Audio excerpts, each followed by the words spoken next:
आणि या कार्यक्रमाची संकल्पना जेव्हा एक 10 दिवसापूर्वी गौतम शेठ यांनी मांडली की असा असा विषय आहे आणि तुम्ही बोलावं, मी प्रथमतः तुमच्या सर्वांची माफी मागतो.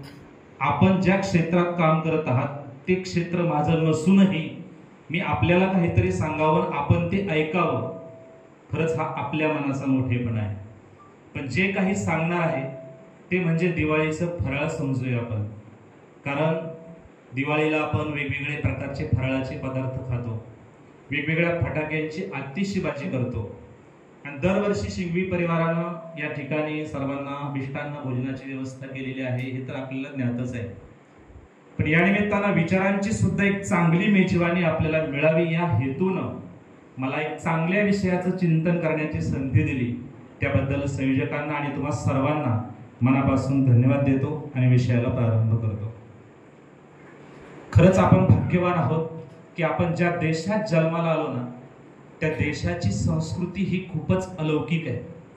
धन्य ही भारतवर्ष, धन्य यस्य परंपरा, भारतीय जन धन्य, धन्य यस्य संस्कृती, हे का म्हटलं गेलंय?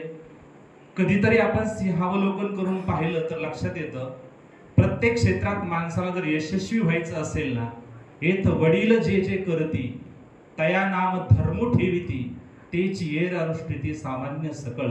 माऊलींचा हा विचार मला वाटतं जगलं पाहिजे. ज्यांनी 2 दशकापूर्वी म्हणजे साधारणतः 20 वर्षापूर्वी उघड्यावर बाजारात बसून काही वस्तू विकल्या, ज्यांना वडिलांनी फक्त 2000 रुपये दिले आणि सांगितलं हे तुझं भांडवल आहे आणि याच्यावर तुला काय करायचं तू ठरव, तेव्हापासून सुरू झालेला संघर्षमय प्रवास आज शेवगाव शहरामध्ये शांती एम्पोरियम या व्यवसाय दालनाच्या माध्यमातून किती उंचीवर गेलाय. मला वाटतं अशा प्रेरणादायी व्याख्यानातून आपण काहीतरी परिवर्तन ऐकण्यापेक्षा किंवा करून घेण्यापेक्षा आपल्या अवतीभोवती अशी जी धडपडणारी, प्रेरणादायी, संघर्ष करणारी माणसं आहेत ना, ती खरोखर जवळून पाहिली पाहिजे. की आता हा जो कार्यक्रम आयोजित केला आहे याच्यामध्ये कुठला व्यावसायिक हेतूच नाहीये.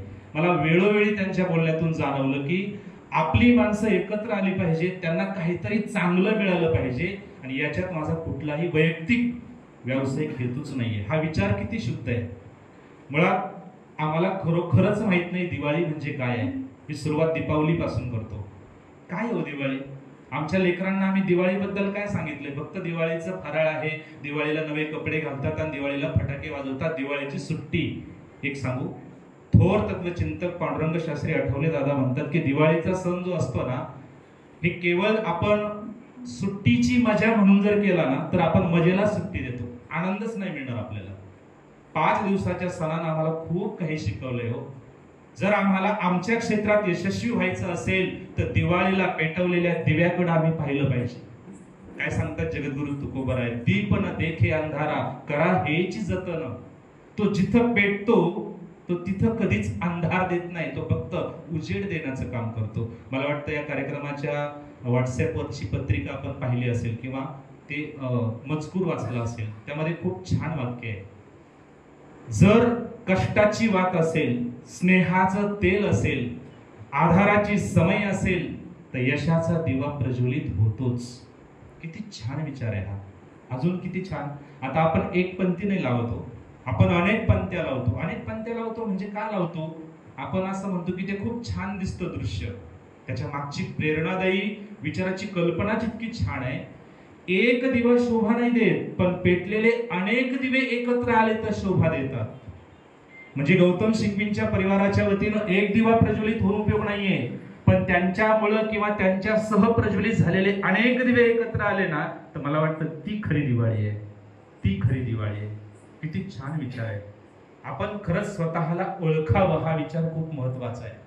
माऊलींची एक सुंदर ओवी आहे, जैसी दीपकळिका धाकुटी, म्हणजे दीपकळिका म्हणजे छोटासा दिवा, दीपकळिका धाकुटी परी बहु तेजा ते प्रकटी, तैशी सद्बुद्धी हे थेकुटी म्हणू नये. आपण आपल्या सद्बुद्धीला कधीच लहान समजू नये, कारण आपली जर आपण सद्बुद्धी म्हणत असो तर ती खूपच जे प्रगल्भ आहे, ती खूपच जास्त प्रज्वलित होऊन इतरांना प्रकाशमान करू शकते.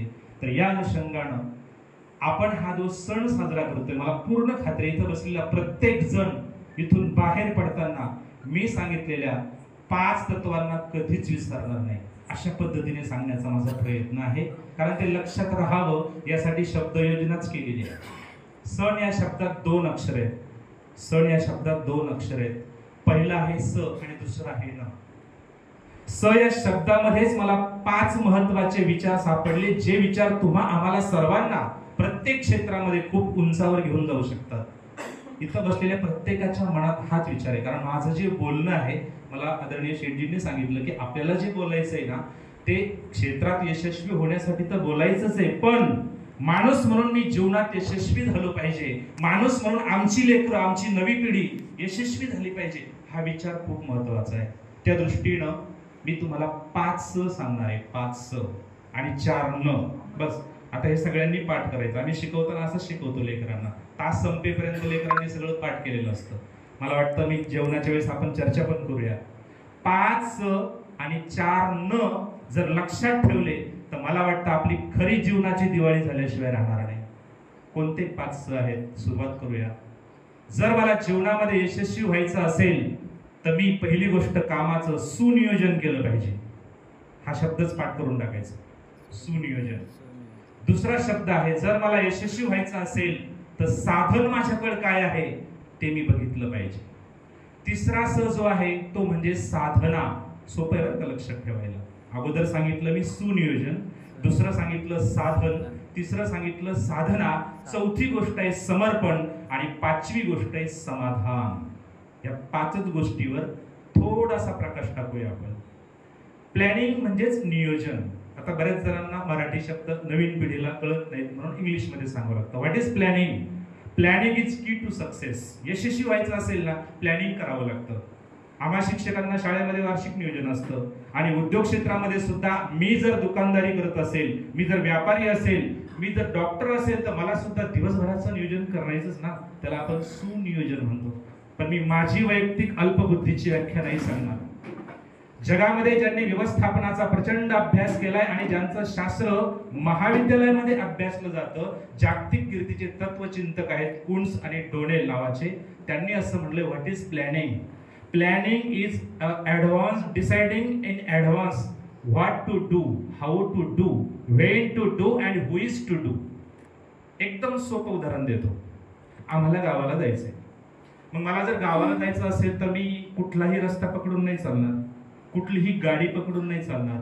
बरं, कधीही त्या गाडीत बसून नाही चालणार आणि कोणीही त्या गाडीत बसून नाही चालणार. मी का सांगतोय?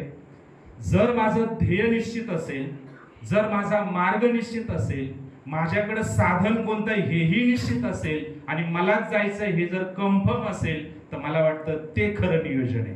ते खरं नियोजन आहे. बरं का, खूप महत्वाचा विषय. नसेल समजलं, एकदम सोपी गोष्ट सांगतो. आम्हाला गोष्टी सांगितलं तर असं वाटतं की खूप छान सांगितलं तुम्ही, कारण तत्वचिंतन सांगितलं की डोक्याच्या वरून जाण्याची शक्यता आहे. खूप छान गोष्ट आहे आणि विशेष म्हणजे इथं बसलेल्या प्रत्येकाच्या क्षेत्राशी निगडीत आहे.